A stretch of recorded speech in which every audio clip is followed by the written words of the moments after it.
Welcome back to Tipping Point. I'm your host, Kara McKinney. If only the victims of the Nashville Covenant School shooting were protected even a fraction as much as the anti-white racist manifesto written by the trans shooter has been, right? Think about that as you listen to what Biden's press secretary, who made sure to run defense for the cause of the shooter back in March in the immediate aftermath of the killings, said yesterday. Today, on Transgender Day of Remembrance, we grieve the 26 transgender Americans who were killed this year. Year after year, we see that these victims are disproportionately Black women and women of color. No one should face violence, live in fear, or be discriminated against simply for being themselves. But as many are pointing out, Karine Jean-Pierre wants you to think these people were all killed by white, straight Christian males for hateful and bigoted reasons. But in actuality, when you pull up the stats, they're killed because they're engaged in sex work, have bad relationships, and/or are involved in the abuse of drugs.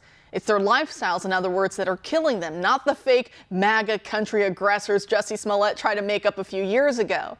Now, Canada's Prime Minister, taking a break from making up hate crimes against the Catholic Church to get our churches burned down, decided to jump headfirst into yet more made-up stories so as not to be outdone by the Biden administration. He wrote on social media yesterday, quote, "Transphobia is unacceptable. Today we remember those whose lives have been taken because of this hate, and we recommit to making sure that everyone can be who they are, openly and proudly without fear." To which the co-founder and editor-in-chief at Redux magazine simply replied, "There are more trans-identified males in prison in Canada for raping babies than there are victims of transphobic murder since 2019. Yikes. She also has this hilarious quip out today about how a museum in England is now using female pronouns to refer to ancient Roman Emperor Elagabalus, joking in reference to the trans lobby, since the museum works with Stonewall, that they really saw a dude labeled the most sexually degenerate and incompetent leader Rome had ever seen and went, "He's just like me."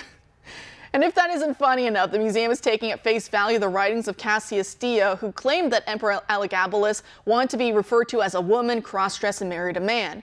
But the problem is that was all written by Cassius Dio after the emperor had been murdered and a new emperor had taken his place. And since we know that back in those days, calling a man a woman was one of the most worst insults imaginable, then it's likely this museum was dumb enough to fall for the ancient propaganda that was created to justify the assassination. And that's not to say that Elagabalus was an angel, because we don't know. So it's also funny that the modern trans lobby heard about an emotionally unstable ruler who allegedly had a bunch of depraved sex with men and women and killed servants in gruesome ways, and they thought, "That's our guy." Or I mean, "That's our girl, you go girl."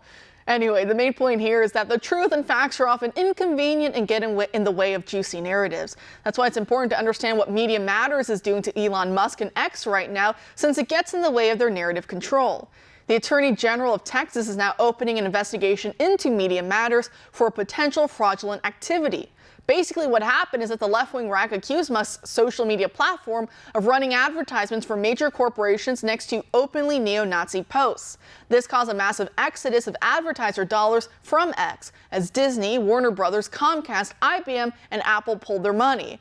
It appears the intention by Media Matters was to create a fake story, even allegedly to create fake accounts to fabricate evidence of this happening, to scare away advertisers from X as part of a larger push to just bankrupt it.